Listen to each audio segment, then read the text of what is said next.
Olá, estamos começando mais um episódio do podcast Historicizar, um podcast aperiódico. E no episódio de hoje, mais uma entrevista. O tema de nossa entrevista será psicanálise. E para conversarmos sobre esse tema, convidamos o psicólogo e psicanalista Pedro von Sosten, que também é mestre em psicologia pela UFRN. Então, dentre as indagações e questionamentos que vamos trazer aqui, esclarecimentos, vamos conversar sobre o surgimento da psicanálise com Sigmund Freud, a psicanálise na contemporaneidade, os desafios da psicanálise diante do mal-estar contemporâneo, pontuações sobre as particularidades da escuta psicanalítica. Então, Pedro von Sosten, primeiramente, agradecemos você ter aceitado o convite para estar aqui conosco. Eu que agradeço, Anderson, o convite aí, mais do que especial, desse grande amigo que é o Anderson, esse historiador e esse jornalista, que tem tantas interrogações e inquietações aí com esses dois campos de saber. E acho que eu fico muito feliz de poder estar aqui, de trocar uma ideia, de apresentar algumas coisas, de deixar algumas questões, algumas inquietações também, a partir desse lugar, que é a psicanálise, esse discurso teórico, essa prática clínica, esse lugar de pensar um pouquinho o homem na cultura, entre os pares. Então, para mim é uma honra, meu caro amigo, estar aqui presente e poder ter uma troca e esse espaço com você. Bom, Pedro, então, para falar de psicanálise, a gente precisa falar um pouco como tudo começou, o século XIX, a era vitoriana, e nós tivemos acesso a importantes biografias de Freud, como a da Elizabeth Rodin-Scoll, do Peter Gay, do Ernest Jones, que nos dão a oportunidade de entender o meio social, cultural, jurídico, em que o cientista Freud estava ali nas suas investigações, e num lugar muito desafiante, quando ele vai falar sobre a descoberta de uma instância inconsciente, que ele vai inaugurar, na obra de 1900, na Interpretação dos Sonhos, que ele chama, da instância inconsciente, para aquele contexto, a terceira ferida narcísica. Então, eu queria que você falasse brevemente sobre esse contexto do Freud, do conflito dessa descoberta da instância inconsciente com o meio científico daquele contexto que tanto o atacou. Esse é um tema assim, muito interessante, falar um pouco de história, história da psicanálise, história e psicanálise, a psicanálise na história. Eu acho que são lugares que a gente precisa se haver e para conhecer um pouco, a construção psicanalítica faz-se inevitável um contato com a história, desse campo, e inevitavelmente também se faz como um certo ponto de referência e de partida o lugar de Sigmund Freud. Freud é um judeu, que mora e nasce inicialmente num vilarejo que fica próximo de Viena, uns 250 quilômetros ao leste de Viena, uma cidadezinha no que a gente poderia chamar de um burgo na época, e Freud nasce ali numa família judaica tradicional e que está ali marcado digamos, pela tradição dos comerciantes judeus. Seu pai, um homem mais velho, está ali num segundo casamento com uma mulher bem mais jovem, e tem como primogênito ali o nascimento de Sigmund Freud em 1856, nasce Freud, e ele muito cedo se muda para Viena, e nessa mudança, é uma mudança decisiva para um certo contexto aí, como você falou, Anderson, né, um contexto de um cenário científico e cultural que atravessam o nascimento e o surgimento da psicanálise, né? Então, se a gente pega a ida de Freud por volta dos 6 aos 7 anos, o que apontam hoje, né, os historiadores, essa ida de Freud para Viena é decisiva para a construção da psicanálise, né? Afinal, Freud atravessará ali um contexto histórico e científico, cultural, né? no meio social, né? Vienense, que vai necessariamente desenvolver pontos, né? Digamos, de sustentação para a produção a posteriori, né? Já adulto, né, desse campo que ele vai gradualmente chamando e construindo como psicanálise, né? Então, Freud vai para Viena e se forma em Viena, ele entra na faculdade de Viena muito jovem, com 17 anos, já um destaque de conhecimento, assim, se destacava ao longo da vida de colegial, né? E sempre foi um aluno destacado, e essa construção, né, que o Freud tem ali naquele momento atravessa, né, importantes momentos da história da ciência, né? Assim, Freud está num local muito importante, né? Assim, talvez um local privilegiado para a construção e para a história da ciência no campo que ele estava. Freud entra para a faculdade de medicina aos 17 anos e, né, numa das principais faculdades de medicina da Europa, né, a Universidade de Viena, né, o curso de formação em medicina da Universidade de Viena era um dos principais pontos de formação de um espírito científico, né, uma certa, né, como todo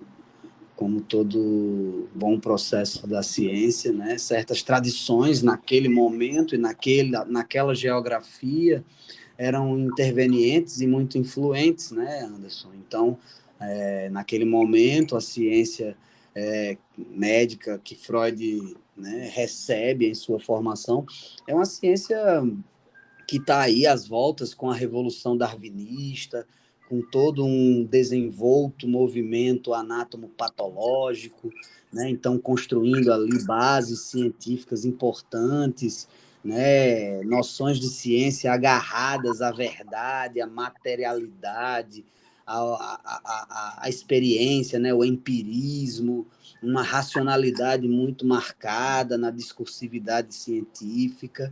E Freud vai receber essa formação, né? Ele recebe isso como tradição científica e, como você falou, curiosamente, o destino que ele vai dar a essa formação, né, é um destino que, quando ele desenvolve caminhos que o levará à construção da psicanálise, essa tradição cientificista que Freud recebe ao longo de sua história, ela vai ganhando torções, né?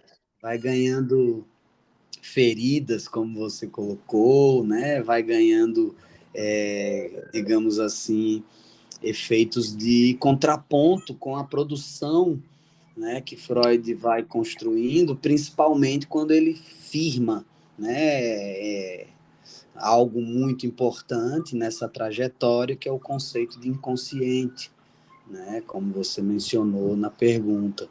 Então, essa formação de Freud, né, que inicia lá na medicina cientificista e desenvolve um caminho que em alguma medida toca no inconsciente, né, que chega no inconsciente, é uma formação muito interessante e que a gente pode dizer que curiosamente controversa, né? Assim, ela digamos assim, muito capcioso o caminho que Freud faz com esse trabalho dessa formação acadêmico, cientificista que ele recebe. Por quê? Porque quando Freud vai começar a construir seus trabalhos em medicina, ele começa a se questionar e se interrogar e se inquietar com objetos e problemas da medicina que interessantemente não estavam sendo muito construídos ali, né? Não estavam sendo explorados. E essa construção ali que estava acontecendo, né, tinha digamos assim, tinha um lugar, um denominador comum, né, que era o problema da histeria. Freud, quando começa sua formação médica, né, necessariamente como clínico, porque existe um tempo de formação médica do Freud, que é um tempo de formação de neurólogo, né, um pensador da anatomia, como eu falei, ele fica alguns anos, né, na sua formação no laboratório de Ernest Bruck, e nesses tempos ele dedica-se a pesquisas anatômicas, cerebrais, né, são inclusive resgates importantes que têm sido feitos da história e da biografia do Freud.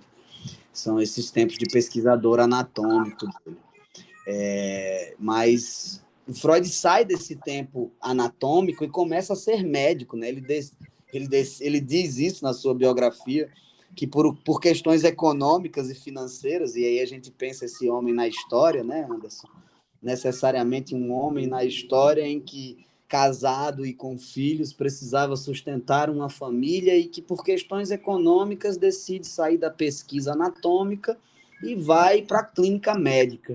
E quando chega na clínica médica, se depara com esse problema que a medicina não estava querendo se deparar, né? Que a gente pode aí usar esse denominador, né? A histeria, que vai gradualmente inserir Freud numa grande problemática das neuroses, né? A histeria é esse ponto de partida da clínica médica, da formação médica do Freud, que, né, inicia aí um caminho de desenvolvimento de uma história da psicanálise. Então, é inevitável falar de história da psicanálise, né, e não tocar nesse aspecto, nesse tempo, nesse momento de desenvolvimento com a histeria, né? Então, nesse momento de desenvolvimento com a histeria, o Freud começa a ver coisas com esse adoecimento, né, que estava ali entre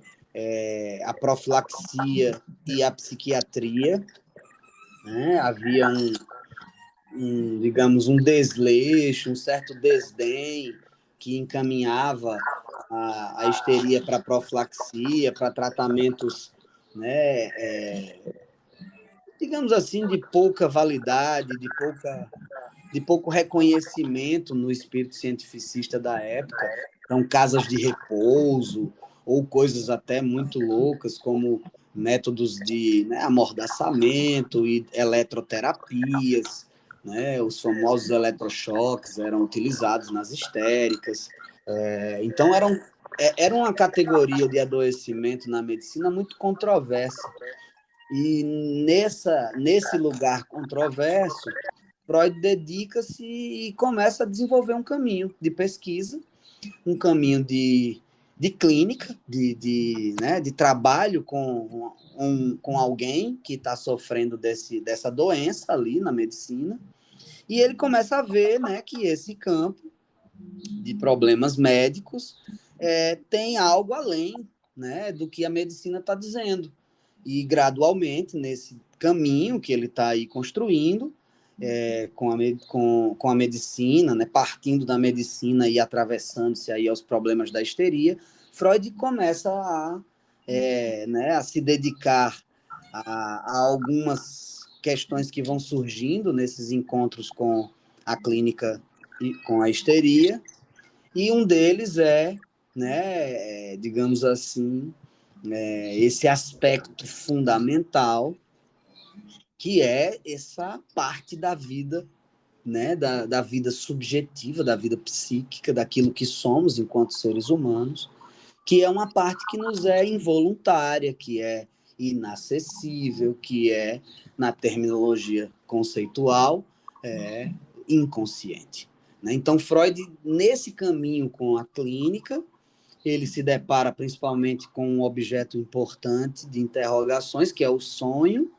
né? Ele vai escutando sonhos dele e de outros pacientes e vendo a importância e um certo lugar do sonho, e a partir desse trabalho com a histeria, com esse elemento que o sonho vai se tornando ali como um objeto de elaborações importantes, o Freud alça aí, né, Anderson, essa terceira ferida narcísica, né, juntando-se a Copérnico e a Darwin como descentralizadores, né, como aqueles que tiram o homem de um certo lugar entronado, né, e destrona o homem de suas razões e de suas verdades, quando diz que habita na nossa psique uma parte obscura, uma parte desconhecida, um certo infamiliar, né? Isso que Freud denomina de inconsciente,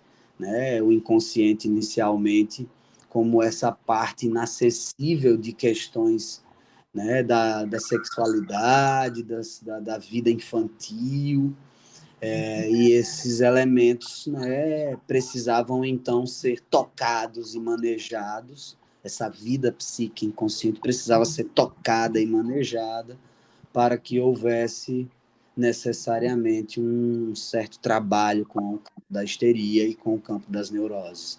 Então Freud atrela, né, essa revolução conceitual, que é o inconsciente, que não é uma criação freudiana propriamente dita do ponto de vista do conceito. A terminologia já era algo que se discutia na época. O grande salto da onça é exatamente construir uma logificação, né? Ele legisla o inconsciente, ele torna passível e elucidada as leis do inconsciente, um certo funcionamento da vida psíquica inconsciente é apresentado para nós inicialmente a partir de um texto clássico que você citou, que é o texto do 1900, esse texto chamado A Interpretação dos Sonhos, né? A Die Traumdeutung, né, em alemão, né, esse texto que é o ponto marco dessa ferida narcísica de nascimento da psicanálise como um saber teórico organizado, de um campo clínico, né, e de algo que tira o homem dessa centralidade, dessa verdade. Bom, Pedro, muito bacana essa historicização que você faz, porque em 1900 ele lança a interpretação dos sonhos, mas é muito importante saber que houveram anos de construção, de experimentações, de erros e acertos e importantes interlocutores nessa fase para que o Freud pudesse chegar até essa obra inaugural que tem reverberações até hoje. Então, Sem sombra de dúvida. Desculpa, Anderson, vou só fazer um comentário. Você citou as biografias clássicas, né? A Rodnesco, o Peter Gay, o próprio Ernest Jones, mas eu citaria um bom texto de um historiador daqueles países nórdicos. Agora eu não vou saber exatamente se ele é dinamarquês, se ele é sueco, mas o nome dele é Ola Andersson. E ele tem um título importante chamado Freud, Precursor de Freud, onde ele mostra um importante cenário desses interlocutores, né, mostrando que Freud dialogou muito com sua época para poder construir a psicanálise. Então, assim, tirar também uma certa imagem de um cavaleiro solitário talvez seja importante, porque Freud produziu a partir de importantes diálogos cientificistas de sua época, né, e só produziu houveram esses campos, né, atravessados a sua, digamos, sua capacidade de pensar problemas e de desenvolver soluções. Então, acho que é uma boa citação também, indico aí, né, Freud, precursor de Freud. É bacana, porque muito interessante quando se fala dessas interlocuções, né, assim, é impossível não falar, né, em Charcot, em em Breuer e alguns outros nomes, como Flies, né? Vamos lá, uma Perfeito. outra questão que suscita muita curiosidade e inquietação até hoje, né? Sobre as particularidades da escuta psicanalítica. Porque quando se fala em escuta, né, pensa-se, não, a pessoa que vai me ouvir e que vai me dar uma solução, que vai me dar um aconselhamento, se eu saio desse emprego, se eu me separo, né, o que eu faço, né, com a minha imagem no Instagram, que eu não tenho recebido tantas curtidas. E aí a escuta psicanalítica, a escuta do material inconsciente, que reconhece a singularidade desejante do sujeito, sai desse lugar dos determinismos, do inatismo, desses reducionismos que acabam negando uma complexidade do psiquismo do sujeito. E aí vem sempre algumas pessoas perguntam, mas qual a diferença de psicologia para psicanálise, né? Que aí já vem uma diferença com o lugar da formação. Então, no geral, explique para os que nos ouvem o que diferencia a escuta psicanalítica das outras escutas, das outras formas de acolhimento do sofrimento, dos sujeitos que procuram ajuda psicoterapêutica. Bom, Anderson, acho que eu poderia dar 3 pontos importantes, assim, né, que talvez façam alguma diferença entre esses lugares, né? São pontos de diferença, não de privilégios ou de hegemonias e de posições, mas são diferenças. E essas diferenças, elas precisam ser compreendidas, às vezes, para que a gente possa, inclusive, né, em alguma medida, se valer bem desses campos, né, que é a psicologia e a psicanálise. A psicanálise, ela nasce ali próximo do surgimento da psicologia enquanto campo, mas elas são movimentos autônomos. Então, do ponto de vista histórico, eu diria que são campos diferentes, né? Porque são movimentos que nascem de maneira autônoma. E por que nascem de maneira autônoma? Eu diria que, né, um desses pontos importantes de diferenças seria a dimensão do objeto de pesquisa de cada um desses campos. A psicologia, quando nasce, ela nasce objetivando pesquisar o comportamento humano, e por um viés, digamos assim, mais cognoscível, mais consciente, mais acessível pela experiência de comportamentos. E o Freud, né, nisso que eu acabei de falar, quando ele está lá no trabalho com a clínica, com as histéricas, ele vai se dando conta que ele trabalha outro aspecto da experiência humana, que é exatamente, né, isso que ele chamará de seu objeto de pesquisa, né? A psicanálise, ela se dedica a pesquisar o inconsciente.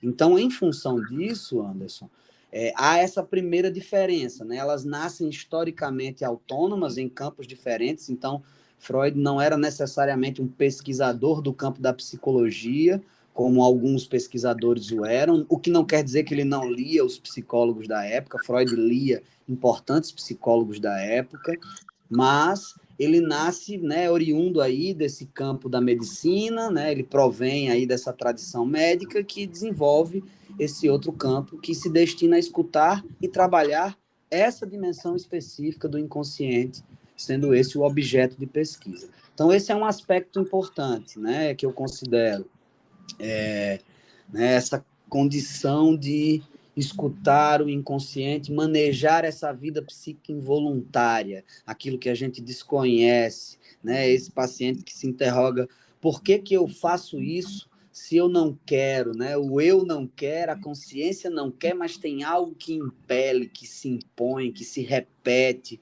e essa dimensão de repetição, de algo que eu não domino, que me escapa, necessariamente é um ponto, né, que o Freud faz apontar para o inconsciente. Então, né, essas dimensões do inconsciente são passíveis de tratamento, são passíveis de elaborações, são passíveis de trabalho. Então, isso, muitas vezes, né, essas repetições que eu né, não me dou conta que estou fazendo, ou me dou conta e me incomoda por isso, sofro por alguns lugares, né, que eu não tenho controle. E nessas dimensões inconscientes há um possível manejo. Freud pensa uma terapêutica para isso, né? Então existe um trabalho que é possível de ser feito. E necessariamente esse trabalho, aí eu vou tocar no segundo aspecto, ele é um trabalho que ele só é sustentado, Anderson, numa premissa muito importante que eu considero, que eu chamaria de ética da singularidade, né? A ética do sujeito. Essa ética que é de um sujeito de desejo, e que sem a sustentação dessa singularidade para aquele que está sendo tratado, né, aquele que está buscando um acompanhamento, um encontro clínico, né, quando você falou a coisa do aconselhamento, a construção de um tratamento para a singularidade, ela nunca, porque a gente precisa conhecer aquele que é singular, no que ele é singular, no que ele é único, né? No que é que cabe apenas para ele, ali naquela condição de sofrimento. Então, o tratamento psicanalítico é um tratamento muito específico em relação a isso, né? Em relação ao sofrimento daquele que sofre, né? Então, isso, na psicologia, você pode encontrar métodos que são utilizados de maneira uniforme, né? Então, eu posso fazer o mesmo teste para várias pessoas ou aplicar certa sequência de sessões com certas atividades, com um objetivo específico, e eu posso fazer isso com 100 pessoas diferentes e eu vou usar o mesmo método, né? A psicanálise, ela parte desse princípio ético singular, no qual a construção de uma terapêutica, a construção de um lugar para esse sujeito, precisa respeitar essa baliza ética fundamental, que é a singularidade, né? E aí, nisso, a gente precisa, né, talvez se desfazer um pouquinho desses valores pré-concebidos, né, de normalidades ou de vetores de conhecimento muito pré-formatados, né? Então, é um lugar muito diferente nesse sentido, né? Um lugar de lidar com as nossas mazelas, angústias, dificuldades, às vezes atentar que nos detalhes bestas da vida existem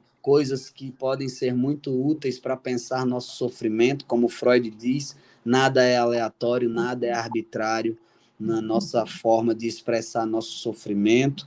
Então, a gente vai se dando conta que pode falar de qualquer coisa e essa coisa é útil para pensar nosso sofrimento, né? E, bom, é um trabalho muito específico.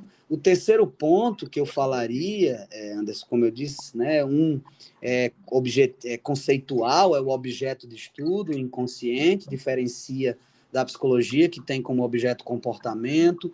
O segundo é uma ética, né, que sustenta uma prática clínica na singularidade. E o terceiro, e eu diria necessariamente casa com, né, o título desse podcast, é a dimensão histórica, né? Eu acho que isso não se faz sem um trabalho com a história de si mesmo, né? Então, a clínica é uma clínica que necessariamente atravessa a nossa história, né? Em que o sujeito precisa mergulhar na sua história, ele vai mexer nessas, né, nessas feridas de si mesmo, de seus envolvimentos relacionais, de suas tramas afetivas, com família, com conjugalidade, com amigos. Então, é um lugar onde essa história da gente ela vem muito à tona, né? E isso não fica muito fixado em certos comportamentos apenas. Então, uma clínica psicológica, por exemplo, pode se focar num certo comportamento específico a ser, né, trabalhado, enquanto uma clínica psicanalítica, em alguma medida, busca que a gente, né, encontre na própria história essa diversidade de coisas do nosso sofrimento. Então, sem um lugar histórico, né, esse sujeito que pensa a si mesmo, no seu tempo histórico, na sua história, com os seus pares, com a sua, né, sua trama genealógica familiar, esse sujeito, ele leva isso para o desenvolvimento de uma clínica e vai mexer nisso tudo em alguma medida, né? Acho que são diferenças importantes essas três, né? Bom, existem várias outras, né? Eu estou aqui tentando encontrar apenas um ponto mais comum aí, possível de fazer um apontamento. Porque assim, vou pedir para você fazer um acréscimo na sua explanação, né? O que é na escuta o material manifesto e o material latente? Essa é uma importante diferenciação que o Freud faz, né? Assim, né, a possibilidade de tocar nesse inconsciente, né? O Freud nos traz uma boa lógica, como eu disse, ele legisla bem sobre o inconsciente, ele dá as leis do inconsciente e seu funcionamento.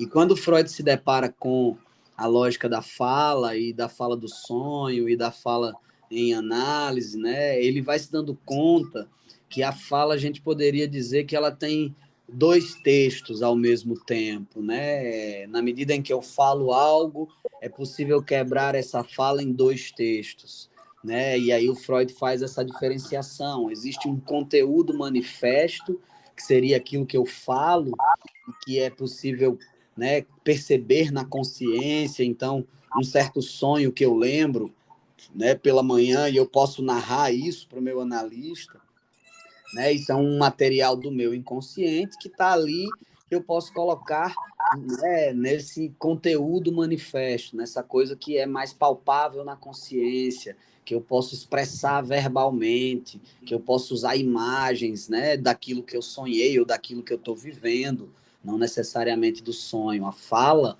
em si, ela é uma forma de manifestar coisas. Então, ela traz um conteúdo manifesto. Só que Freud, atentamente, quando escuta a fala, ele começa a se dar conta que na fala existe um outro texto que a fala encobre, né? A fala, ela, em alguma medida, a palavra expressa em análise, ela teria condição de dizer outra coisa além do que foi dito, né? E é exatamente este outro dito, ou isso que não foi dito, né, naquilo que está ali se falando, que Freud começa a se atentar. E é isso que ele chama de conteúdo latente. Né? Existe um certo material latente na fala, um material que está ali se expressando de maneira. O Freud usa uma expressão muito específica, se expressando de maneira deformada, de maneira, né, digamos aí, distorcida. Então, a possibilidade de escutar o inconsciente é encontrar esse material latente. Isso que, né, que está disfarçado naquilo que eu falo de um sonho ou de um relato sobre uma situação na minha casa, com a minha mãe, com o meu irmão, com a minha esposa, com meu marido, que seja, né? Não há necessariamente ali um conteúdo específico, então eu posso ir falando, e esse é o método freudiano, a associação livre, né? Fale livremente, fale qualquer coisa, deixe a fala se expressar em conteúdos manifestos que o analista está ali objetivando, né? Esse objeto específico que é o inconsciente, que é uma fala latente, que é um conteúdo latente. O Freud chama de um pensamento latente. Então, aonde eu falo coisas, tem pensamentos que estão ali meio que soterrados, né? O Freud usa essa analogia do arqueólogo que precisa escavar nas palavras certas outras palavras que estão sendo ditas disfarçadamente, né? Então, o Freud ele tem essa sacada, né, Anderson, que é maravilhosa, de pegar ali a palavra e dizer, para além da palavra existe um outro conteúdo, e é esse conteúdo que representa o material inconsciente, e o Freud entende que é esse material inconsciente que tem uma carga importante no adoecimento histérico, neurótico, né, em alguma medida em todo o nosso mal-estar subjetivo. Sim. E agora vamos para uma outra parte aqui bastante instigante,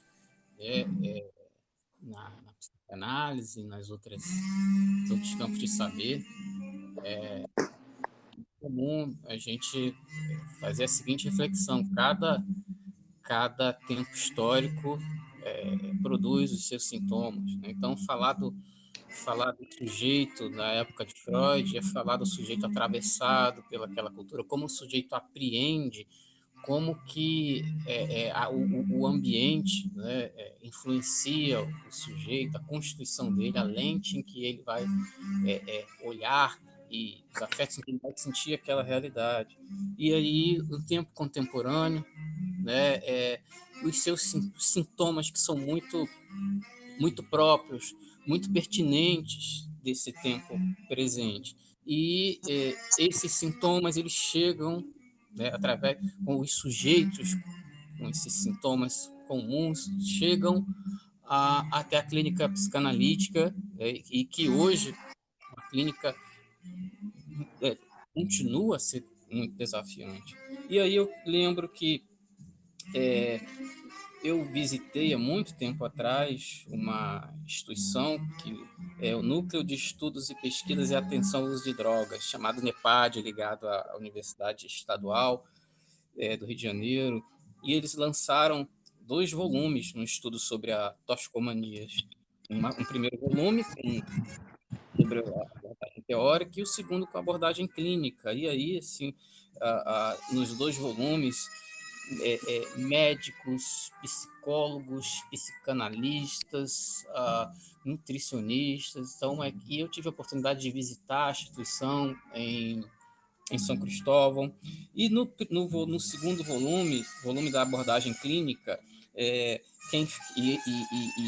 esse livro ele foi lançado em 1997. Então, na introdução, nada mais, nada menos que Joel Birman, é um grande estudioso de análise do sujeito na contemporaneidade. E aí eu vou trazer aqui um fragmento desse texto, 97, que já apontava assim, de falar sobre pós-modernidade. Né? Ele diz o seguinte, tentando relacionar um diagnóstico do tempo contemporâneo sobre os efeitos dessa contemporaneidade no sujeito. Ele diz o seguinte: diante de qualquer angústia, tristeza ou de qualquer outro desconforto psíquico, os clínicos passaram a prescrever sem pestanejar os psicofármacos mágicos, isto é, os ansiolíticos e os antidepressivos. Com isso, a escuta da existência e da história dos êmpiros foi sendo cada vez mais descartada e até mesmo no limite silenciada.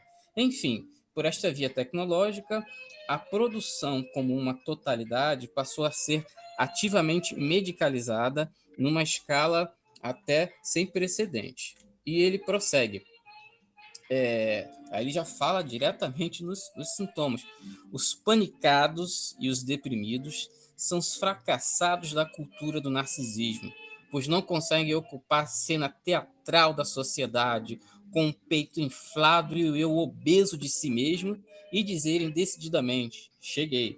Então, nesse texto maravilhoso da introdução, ele vai falar da sociedade do espetáculo, da cultura do narcisismo, da estetização da existência.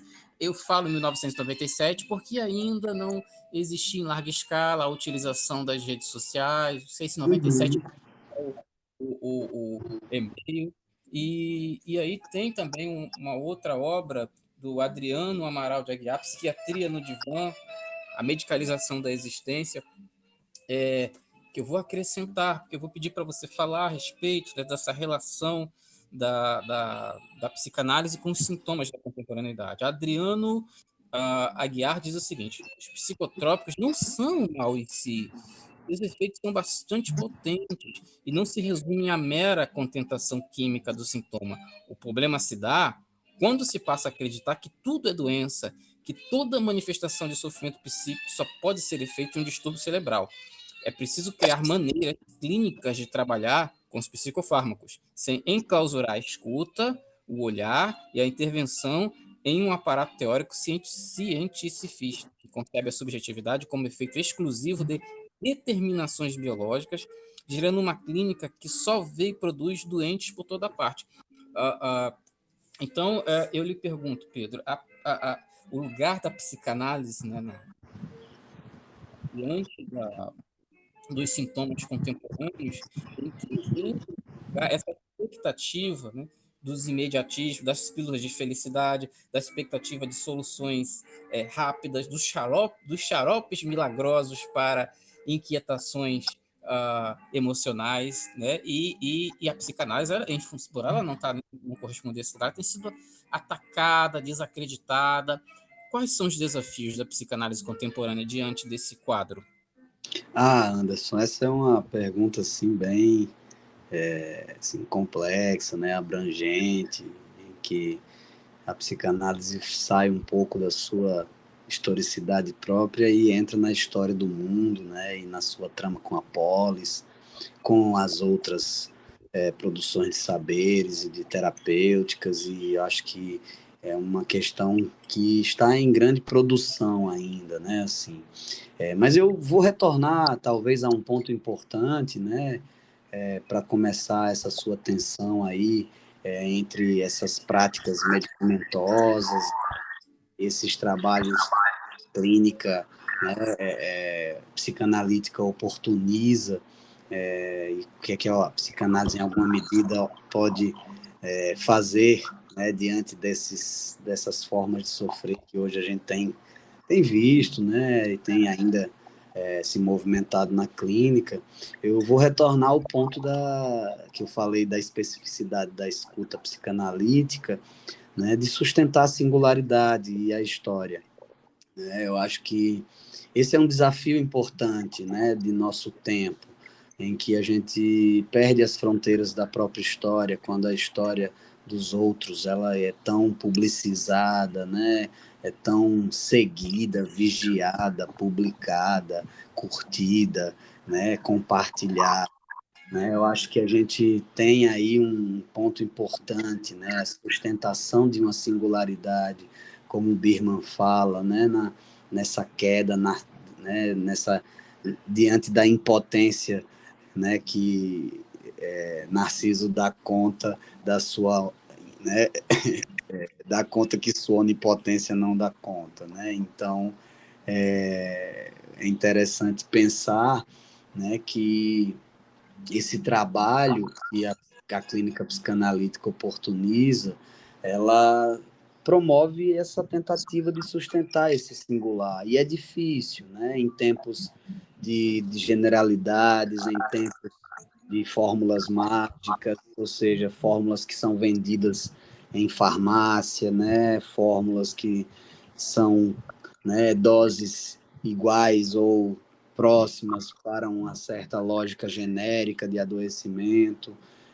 em que o sujeito é apenas neurotransmissores, né, e apreensão de substâncias neuronais, neuroquímicas. Então, são problemáticas importantes que a psicanálise tem se havido aí no seu encontro com a clínica, principalmente com essa dificuldade. Aí eu acho que é uma questão importante, né? Assim, essa condição de sustentar e produzir a sua própria história, né?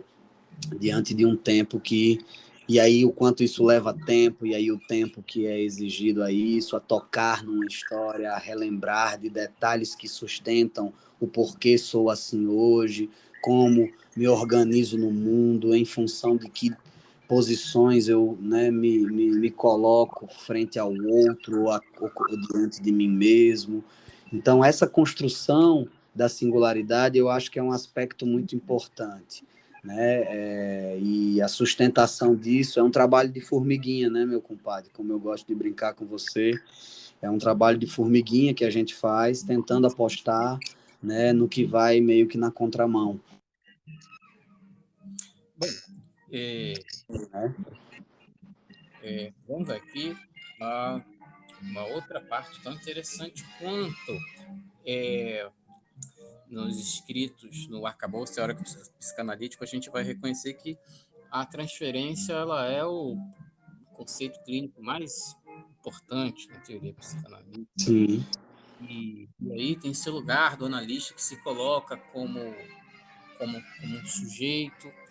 E aí eu tenho aqui o livro do John David Inácio, Psicanalista no Divã, ele diz assim: o inconsciente do analista é seu mais precioso instrumento de trabalho. Para um profissional agir com seu inconsciente significa deixar ressoar em si as mais finas vibrações do inconsciente do paciente. Então, me fala desse lugar ou não lugar do analista, já que há ali para análise a transferência e como é que se diz, não é uma isenção, né? Ele se empresta como abstenção subjetiva, que autores chamam. Né? Me fala um pouco desse lugar do analista, que tem um pouco a ver com o que você falou, nessa diferença, né, da escuta analítica para outras ferramentas. O lugar do psicanalista, né? Como o Nádio diz, a gente tem que se valer do nosso inconsciente. E aí, para isso, uma coisa importante é a própria análise do analista, né, Anderson? Isso é um fator fundamental na formação do analista, né? Para que a gente possa se valer desse inconsciente, viver a experiência com o próprio inconsciente, para poder se valer dele nesse momento em que a gente vai, né, a partir desse conceito também fundamental que é a transferência, a gente vai, em alguma medida, ser colocado, né, na trama afetiva, na trama dos discursos, nos lugares de troca, né, com a história de alguém que vai se tratar com a gente ali naquele encontro, né, destinado ao sofrimento. Então, nesse momento em que somos colocados, né, nessa trama da transferência, né, esse lugar que a gente tem que se valer, né, em que muitas vezes somos destinos de afetos hostis, amorosos, sexuais, né, violentos, afetos vergonhosos, né, são nuances que são destinadas à relação analítica que necessariamente são fundamentos a serem trabalhados. E aí cabe ao analista não recuar desse desafio clínico, mas também, né, há um lugar ético fundamental em que todos esses movimentos devem ser apenas úteis para o processo de nossos pacientes, né? Então, há necessariamente uma posição que o Freud coloca,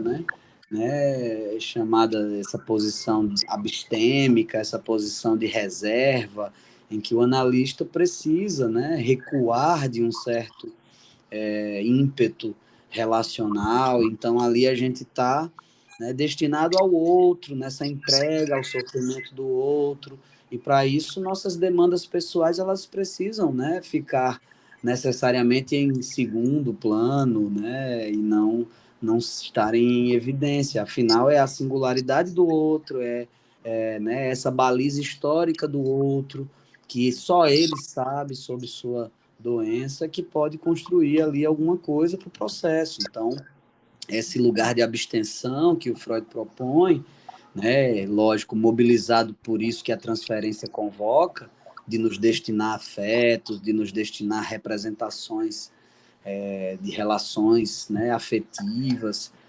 Isso faz com que o Freud entenda a necessidade do analista, né, precisar mexer com suas próprias questões, né, usar seu inconsciente devidamente, né, lógico, partindo do seu lugar de análise pessoal, e depois, né, também ter condição de fazer isso no manejo clínico. Então, é útil para o trabalho clínico esse movimento, né, digamos assim, pensar e construir e elaborar o porquê que esses afetos estão sendo colocados para o analista, para que ele possa usar isso dentro do tratamento. Sim, sim. Então, me fala agora um pouco, exponha para quem nos ouve sobre o percurso livre em psicanálise, né, a instituição que você dirige, coordena, o trabalho que é feito pela instituição, os serviços que são oferecidos. Legal. Bom, o Percurso Livre em Psicanálise, né? Ele é um lugar de trabalho com a transição da psicanálise, né? A gente está aí desde 2014 trabalhando com o campo, né? Com a transmissão, com formação. Então, nós temos alguns cursos, né? Que são dedicados a trabalhar, expor esse campo de conhecimento, de conceitos, de ideias clínicas. A gente tem um curso, né, que é mais introdutório, tem um outro que tem uma pegada mais de formação do analista, então uma dedicação mais ampla. Temos um trabalho que é muito interessante hoje, que é o GAP, que é o Grupo de Atendimentos Psicoterapêuticos Psicanalíticos, que é uma clínica escola, onde a gente atende pessoas, né, que estão aí precisando de acompanhamento, e essas pessoas procuram a gente, né, porque não tem aí talvez uma condição de acesso a serviços como esse, e a gente tem buscado aí uma oferta a essas pessoas, né, de acolher esse sofrimento. Então, temos psicanalistas à disposição para fazer esses acompanhamentos, né, de maneiras, às vezes, com flexibilização de valores ou até em demandas sociais, né? Então, a gente tem esse grupo, né? Temos um outro núcleo de formação continuada, que é, né, para pessoas que já estão aí na prática da psicanálise, já têm uma formação, mas a gente sabe que é um lugar de campo teórico que a gente tem que estar sempre se reatualizando, como você falou, os tempos mudam e mudam as demandas de escuta, e a gente tem que olhar para isso a cada instante, problematizar. Então, a gente tem um lugar de pensar essa transmissão e essa formação continuada. Então, é um lugar que pensa aí parte da psicanálise como um ponto de saber e um ponto de trabalho clínico para construir aí um lugar de pares, onde a gente troca afetos, né, um lugar bom, muito importante para mim, né, que comecei esse trabalho, né, tive o acréscimo aí da sua importante figura, né, o Anderson também é uma figura marcante aí na nossa construção, na nossa história do Percurso Livre, né, e agradeço imensamente a oportunidade de apresentar um pouquinho, né, tanto essas ideias, essas trocas, como esse lugar de trabalho que a gente vem construindo aí e que tem muito ainda a fazer. Bom, Pedro, antes de encerrarmos, vou trazer aqui uma citação de Denise Maurano, de um fabuloso livrinho de bolso da coleção da editora Zahar, né? O livro Para que serve a psicanálise, né? Que ela constrói uns parágrafos, né, com um sentido poético muito interessante para explicar o que é a psicanálise, para que serve a psicanálise. Ela diz assim, viver sem haver com a dor da falta, seja esta identificada ao que quer que seja, é simplesmente inumano. Não podemos nos livrar daquilo que constitui propriamente nossa humanidade, a nossa diferença em relação a outros animais. O que pode ser alterado é a maneira como vivemos a experiência da vida, a posição que ocupamos ao nos defrontarmos com a falta daquilo que supostamente iria nos tornar completo. Não se pode mudar a direção do vento, mas pode-se alterar a posição das velas. Achei isso uma metáfora Belíssimo. explicar, assim, sem precisar ficar dando lá explanações teóricas. Então, Pedro Von, mais uma vez agradeço a você ter aceitado o convite e as suas riquíssimas reflexões, que, assim, acredito que vai atender aqui a uma série de indagações que tanta gente tem, de dúvidas, vontade de saber mais sobre a psicanálise. Penso que as suas pontuações vão dar aí, vão contribuir com mais reflexões, com construção de mais inquietações. Então, Eu que agradeço, Anderson, a participação aqui no podcast. Quando precisar, estou à disposição. ok. Então, ao fundo, enquanto conversávamos, Dizzy Gillespie, o saudoso trompetista americano. Então, para aqueles que nos ouvem, um abraço a todos Até o próximo episódio.